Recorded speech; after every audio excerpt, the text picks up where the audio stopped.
다 같이 마음 모아서 3월 마지막 주일 청년부 예배를 하나님 앞에 올려드리도록 하겠습니다.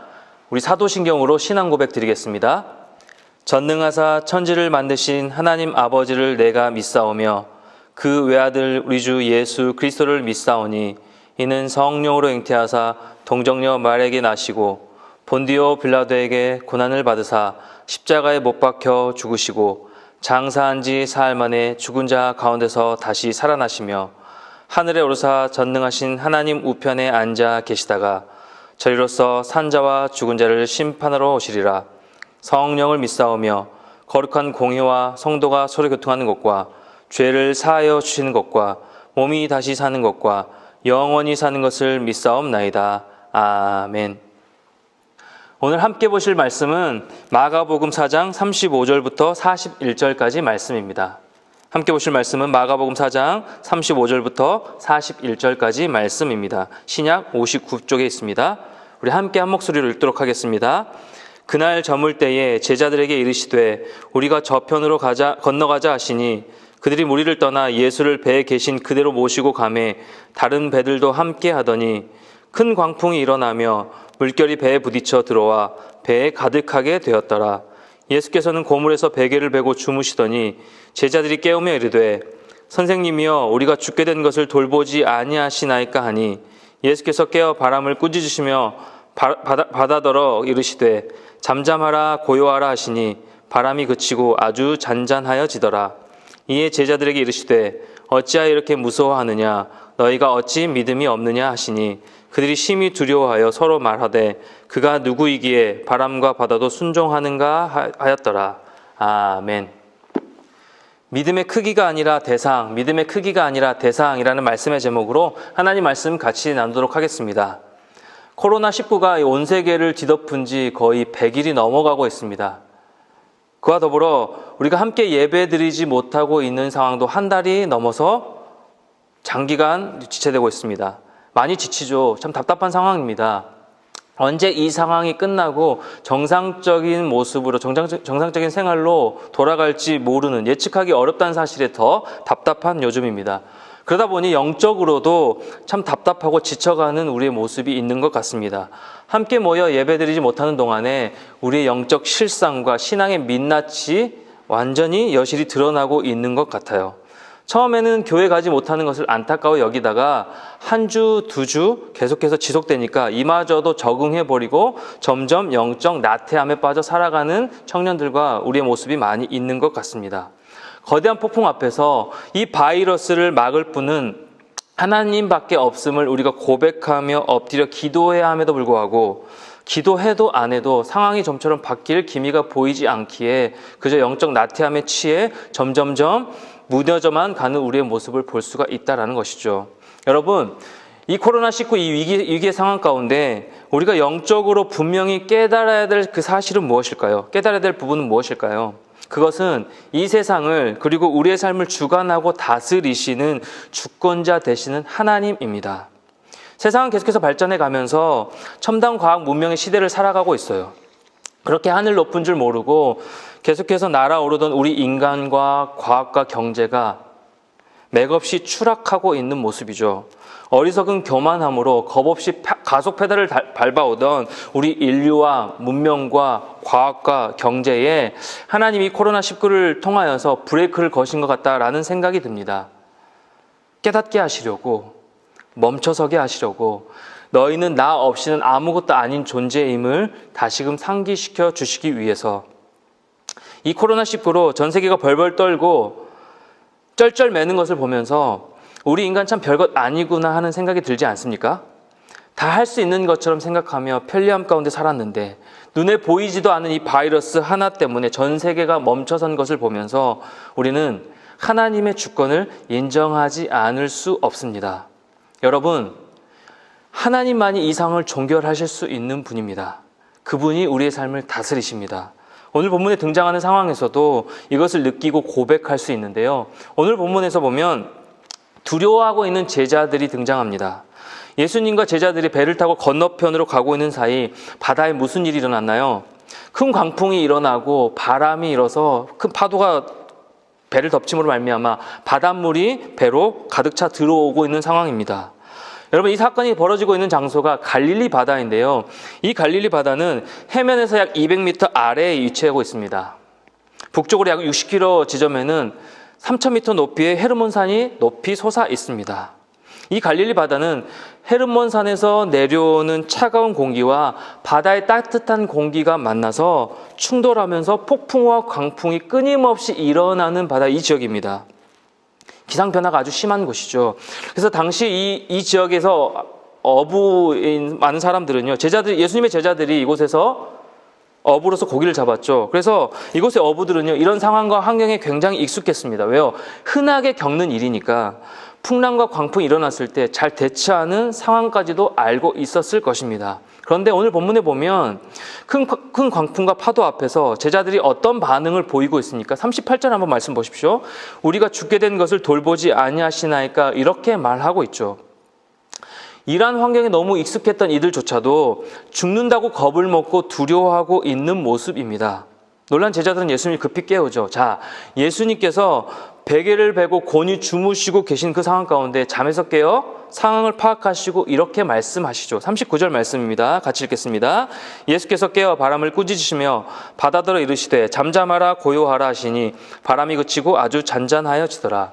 예수님의 말씀으로 사나웠던 바람과 파도가 곧 아주 잔잔하여졌습니다. 여기서 아주 잔잔해졌다라는 의미는요, 마치 죽은 듯이 잔잔하다라는 의미가 되는데요. 보통 여러분, 바다는요, 바람과 풍랑이 크게 일어났다가 그쳐도 파도는요, 아주 오랫동안 계속해서 출렁입니다. 그것이 바다의 원리입니다. 그런데 예수님이 잠잠하라 고요하라 말씀하시자 바람이 그칠 뿐 아니라 바다까지, 파도까지 죽은 듯이 고요해졌다라는 겁니다. 당시 고대 문화들의 공통적인 특징 중 하나가 무엇이냐면 이 바다를 하나님 외에는 그 누구도 통제할 수 없는 힘으로 봤는데요. 사실 여러분, 바다뿐만 아니라 우리가 펼쳐지고 있는 이 코로나19, 이 바이러스의 질병뿐만 아니라 자연재해나 태풍이나 지진, 해일 등은요, 인간의 힘으로 어찌할 수 없는 하나님의 영역이죠. 그렇기에 제자들이 만난 이 풍랑 역시 예수님이 다스리시는 그 주권 아래 있었던 것이었습니다.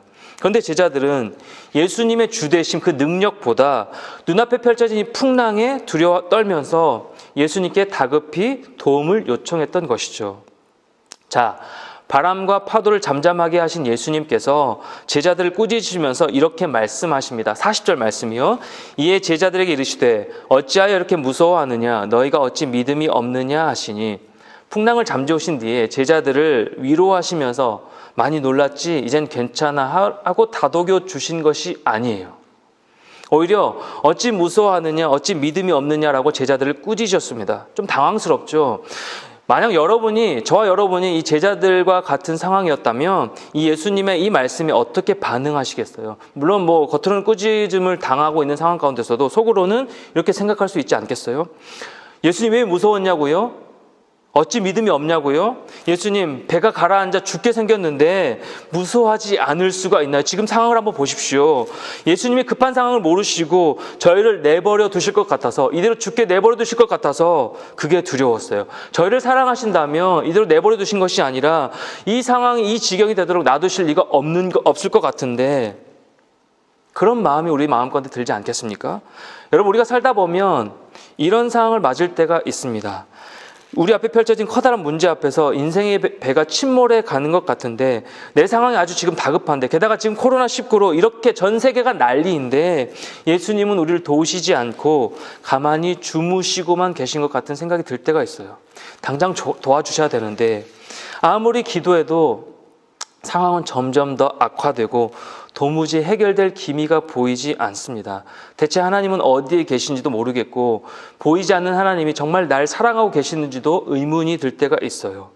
예수님이 정말 나를 사랑하신다면 내가 기도한 대로 인도하셔야 되고, 나를 아끼신다면 두려워하지 않게, 처음부터 이런 불안한 상황이 일어나지 않게 막으셔야 되는 것 아닌가라는 생각이 들 때가 많이 있다라는 것입니다. 여러분, 그렇지 않습니까?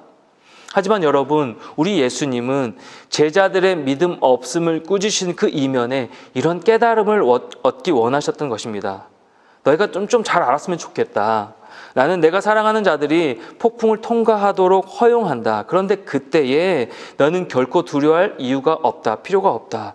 왜냐하면 인생의 모든 어려움 가운데 내가 너희와 함께하기 때문이다. 더 나아가서 이 모든 상황보다, 이 모든 두려운 상황보다 내가 더 크기 때문이다. 이 깨달음을 얻기 원하셨던 거예요. 내가 너와 함께함을 믿는다면 눈앞에 펼쳐진 두려움이 별것 아님을 깨닫기 원하셨던 것이죠. 문제와 상황보다 더 큰 나를 바라보고 신뢰하라고 손 내미시는 것입니다. 결국 내가 너의 모든 상황과 삶을 주관하는 자야, 이것을 말씀하시는 것이죠. 자, 그렇다면 제자들이 이 깨달음을 얻기 원하셨던 이 예수님의 마음을 알아서 과연 깨달았을까요? 41절 말씀 한번 보십시오. 그들이 심히 두려워하여 서로 말하되 그가 누구이기에 바람과 바다도 순종하는가 하였더라. 여러분, 예수님의 꾸짖음을 들은 이후에 제자들이 계속해서 두려워하고 있죠. 좀 의아하죠? 그런데 이들은요, 분명히 깨달았습니다. 무엇을요? 바다를 잠잠하게 하시는 그 예수님의 능력, 그 존재 자체를 이제 깨닫게 된 겁니다. 바람이 불고 큰 파도가 칠 때에도 예수님이 함께 계셨기에 두려워할 필요가 없었는데, 제자들은 그저 예수님이 자신들을 사랑한다면 위험한 상황에 처하지 않게 하실 것이라는 그런 믿음 밖에는 없었던 겁니다. 뒤늦게나마 예수님은 이 모든 것을 통제할 수 있는 분이시고 그 예수님이 우리를 지키시고 사랑하는 분임을 깨달았던 것입니다. 그래서 이 능력의 예수님 앞에 이제는 자신의 연약한 존재를 내어놓고 예수님 자체를 두려워하기 시작했던 것이죠. 예수님의 주권을 인정한 것입니다. 주 안에 사랑하는 여러분, 이 코로나19라는 거대한 폭풍 앞에서 여러분 어떻게 반응하고 있습니까? 어떠한 믿음의 반응을 보이고 계시나요?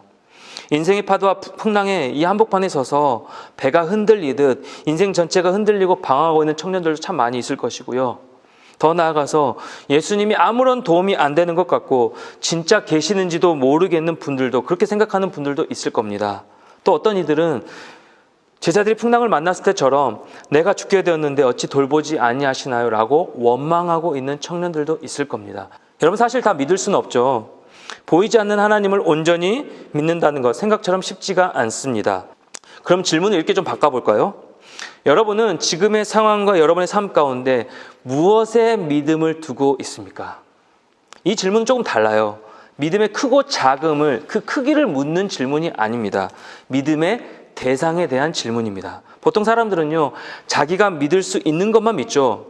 자신이 경험한 예수님, 자신이 경험한 하나님, 기도의 응답을 통해 누린 그 은혜, 그로 인해 자신에게 주어진 그 분량대로, 경험한 대로 믿고 예수님을 판단하는데요. 지금의 혼란의 시기에 저와 여러분을 이 모든 어려움과 두려움에서 구해주는 것은 믿음의 크기가 아니라 믿음의 대상입니다. 그렇기에 우리가 분명하게 하나님 앞에서 고백하고 기억해야 될 사실이 무엇이냐면 예수님이 우리의 믿음의 대상이요, 우리에게 그 믿음을 주시는 분이다라는 사실입니다. 우리에게 때때로 풍랑과 어려움을 허락하시지만 그대로 내버려 두지 아니하시고 우리를 건져내어 주시는 분, 우리가 어려움을 당할 때 즉시 구해주시는, 우리를 사랑하시는 분이 바로 예수 그리스도이십니다. 마태복음 14장 22절 이하의 말씀 보면 예수님이 어두운 밤에 바다 위로 걸어오심을 보고 제자들이 무서워하여 소리를 지릅니다. 그때 예수님은 즉시 이르시되 안심하라, 내니 두려워하지 말라 라고 말씀하시면서 제자들을 안심시켜 주시죠. 이런 것처럼 예수님이 바로 우리가 예배하고 믿는 능력의 주님이시다라는 사실이에요. 우리의 삶을 주관하는 분이십니다. 사랑하는 진주교회 청년 여러분, 오늘 말씀을 통해 나는 무엇에 믿음을 두고 있는지 한번 돌아봅시다. 믿음의 크기가 아니라 대상입니다. 여러분이 믿고 의지하는 믿음의 대상, 예수님 맞습니까? 그분을 여러분의 삶의 주인으로 모시고 살아가고 있습니까? 이 질문에 스스로 한번 답해봤으면 좋겠습니다. 그리고 혹여나 영적인 나태함에 빠져 신앙이 무뎌져 있는 청년들이 있다면 우리의 신앙을 다시 한번 세팅하길 원합니다. 이 혼란의 시기가 오히려 믿음이 성숙하고 성장할 수 있는, 주님께 다가갈 수 있는 기회가 될 수 있습니다. 가장 먼저 이 상황을 잠잠케 하시고 나의 삶을 인도하시는 분은 오직 예수 그리스도 한 분이심을 믿음으로 고백하는 겁니다. 그래서 우리의 삶을 주관하시는 그 주님께 우리의 믿음의 뿌리를 다시금 내리는 겁니다. 한 번의 고백이 아니라 매일 매 순간 믿음으로 고백하는 것이 중요합니다. 끝까지 가는 것이 중요합니다. 이번 한 주도 또 여러분의 평생의 삶 가운데 주권자 되시는 그 주님을 온전히 신뢰하면서 기도와 말씀과 찬양의 삶으로 승리하는 여러분 되시기를 축복합니다. 예수님 안에서 내 영혼이 안전하고 평안합니다. 아멘. 같이 한번 기도하겠습니다. 주님 감사합니다. 이 혼란의 시기 앞에서 우리의 믿음의 대상이 누구인지 다시 한번 점검하길 원합니다. 우리 삶을 주관하시는 분, 그 예수님 한 분만이 우리 삶 가운데 함께 하심을 우리가 온전히 신뢰하며 믿음으로 고백할 수 있도록 우리와 함께하여 주시옵소서. 우리 연약한 믿음을 주께서 불쌍히 여겨주시고 우리를 품에 안으사 그 하나님의 사랑의 품 안에 그 안전함 가운데 온전히 거하여 승리하며 살아갈 수 있도록 인도하여 주시옵소서. 바라고 원하옵기는 이 코로나19가 속히 종결되고 안정되어 다시금 우리가 온 마음 다해 주님 함께 모여 예배하며 나아갈 수 있는 그런 우리 청년 공동체가 될 수 있도록 우리 개는 심령 될 수 있도록 주님 축복하여 주시옵소서. 모든 말씀 살아계신 예수님의 이름으로 간절히 기도드리옵나이다. 아멘. 우리 다 같이 주기도문 하심으로 3월 마지막 주일 청년부 예배를 마치도록 하겠습니다. 하늘에 계신 우리 아버지여, 이름이 거룩히 여김을 받으시오며 나라에 임하옵시며 뜻이 하늘에서 이룬 것 같이 땅에서도 이루어지이다. 오늘날 우리에게 일용할 양식을 주옵시고 우리가 우리에게 죄 지은 자를 사하여 준 것 같이 우리 죄를 사하여 주옵시고 우리를 시험에 들게 하지 마옵시고 다만 악에서 구하옵소서. 대개 나라와 권세와 영광이 아버지께 영원히 있사옵나이다. 아멘. 이번 한 주간도 화이팅!